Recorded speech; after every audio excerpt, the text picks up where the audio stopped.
But anyway, So like I so was Jason, saying, yes, sir. Jason, can real quick because as the Jason, I want to tell you something. The viewership band up is increasing exponentially.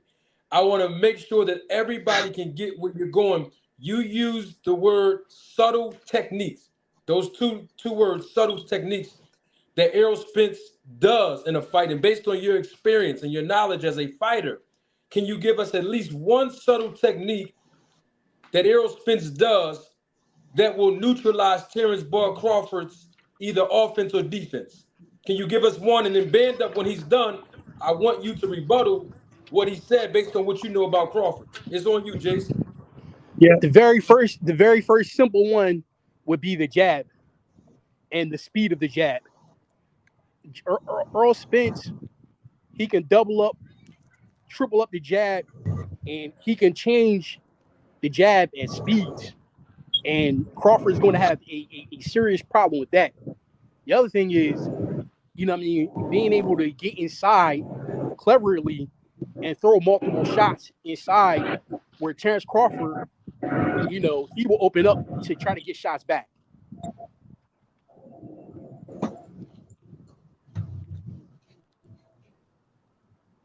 Defensively, I just think the high guard and Earl Spence doesn't get credit for his footwork. He will be in and out like a catfish. You know what I mean? I just think that I heard what Bando was saying, like he might get hit with a shot he doesn't see. I just think that he's defensively sound.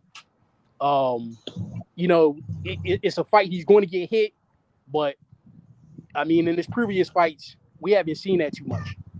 You know So what I you're mean? so you're saying that Spence's jab is going to be the determining factor to neutralize Crawford because of the speeds and different speeds of his jab. Band up before you respond to that as a Terrence Crawford fan. I got to give credit to my guy, my brother. He's in the chat, and that's my main man, Pots and Pans, Mr. BBO Boxing. Salute to my guy, BBO Boxing. Band up. You heard what Jason said about the jab, about the speeds of the jab, the levels of the jabs that Spence throws. As a Terrence Crawford fan, what's your take on that? Uh, it's my as my take to go against that jab. As Bud's going. You don't want. You don't want. I don't think. I think that's what people's gonna rely on, and he gonna catch and Bud gonna catch him with that snapshot. And that snapshot is that one that he hit Kell Brook with, and that same one he hit Amir Khan with. That snapshot quick jab, that kind of like Tank did Rolly. You know what I mean?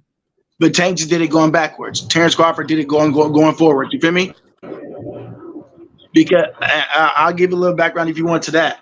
But to the thing to one thing you said, I noticed how you mentioned Porter.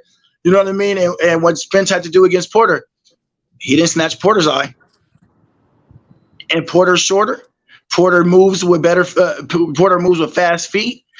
Porter has some of the best movement and head movement, like Mike Tyson. He keeps his head off the line. You know what I mean? Porter has. That's why he didn't take Porter's eye, because he couldn't. That was a war. So with that being said, is it safe to say in a moving war, he ain't taking nobody's eye? He's not, because ain't nobody gonna stand in front of him like Genny Garcia. Ain't nobody gonna stand in front of him like Lamont Peterson.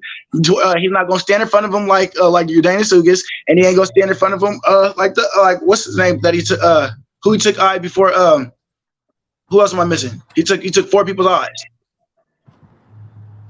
I might be drawing a blank on his name, but you know what I mean. The one eye that he didn't take was Sean Porter. You know what I'm saying? Because Sean Porter was moving. You know what I mean? Sean Porter was giving him different looks. Sean Porter was turning the corner on him. So Bud is known for giving different angles, different looks. He's not just going to be straight up in the air like he is. Like how people is going to think he's just going to come in. He's not just going to move left to right. He's going to be trying to give Spence different angles, and different angles is going to keep Spence turning.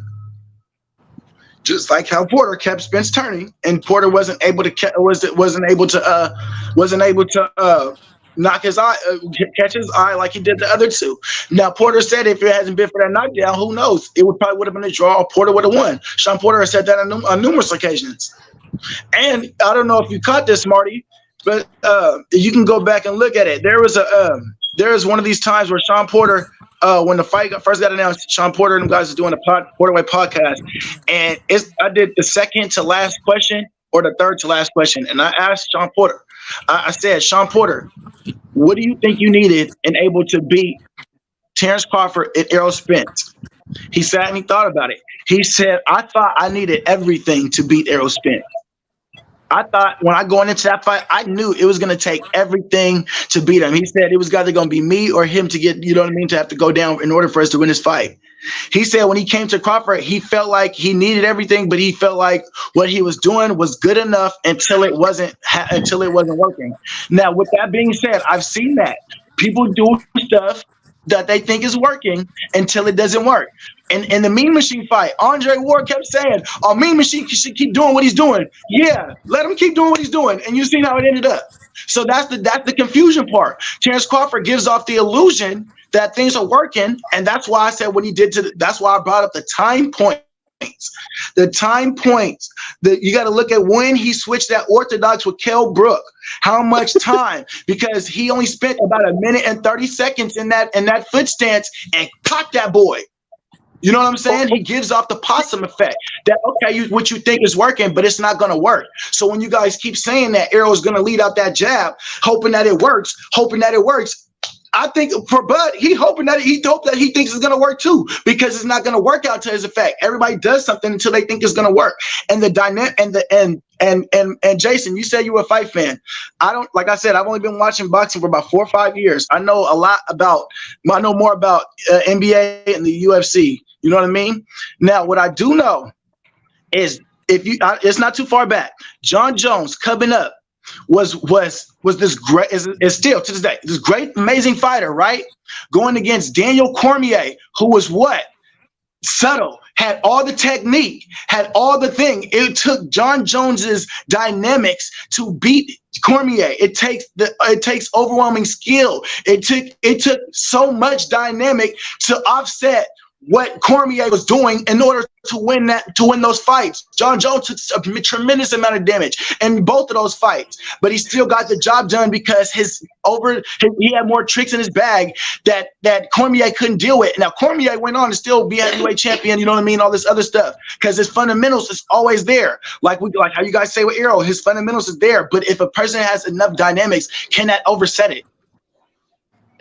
I'm gonna say this for that. That's two different sports. So I'm not versed in UFC, but I'll say this, right? Because you're missing the point when I'm saying about the levels of speed with the jab. I think you're missing that, because another thing too that Terrence Crawford, nobody has come at him and be able to get in the inside and keep him there like Errol Spence. Errol Spence is very good at cutting off the ring. That's another subtlety that he does. Whatever Terrence Crawford got in speed, Errol Spence can nullify that cutting off the ring with the fundamentals and basics. And then going back to your point with Sean Porter. When Sean Porter and Errol Spence fought, Sean Porter is WBC champion. He wasn't trying to give that up for nothing. Both of them tried to prove a point. And in that fight, yes, at the time, I felt like Sean Porter had the best footwork at 147. I felt like when he fought Terrence Crawford, kind of different. And I felt like even in that fight, he was leading in some points in that fight. And the thing that people, especially Crawford fans, his dad throwing the towel. Myself, I believe that Sean Porter could have finished that fight. I mean, I don't think he was going to win, but he could have finished the fight. And it wasn't like Crawford was washing him. And this is non-champion Porter.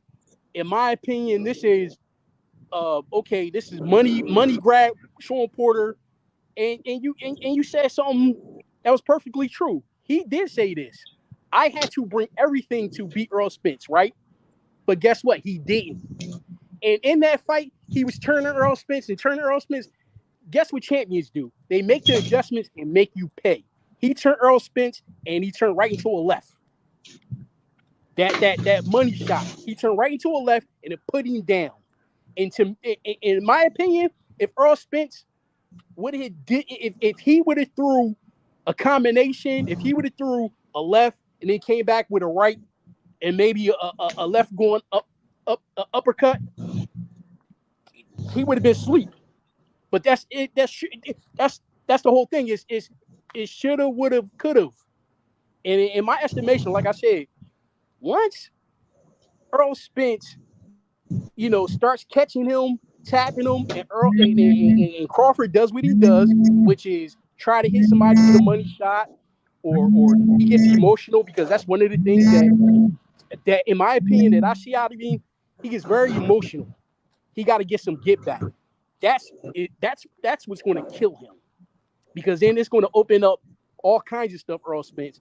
And once he starts banging Terrence Crawford to the body, that's going to slow down all the angles and all the movement. Trust me, man. I just did 8 rounds a day. You start getting hit in the body, you're not moving as fast.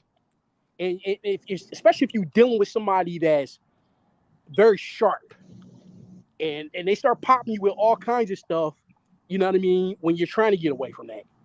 And that's the part, like, people's not looking at, okay, what happens in the infight and you trying to get away from the infight, especially at that level.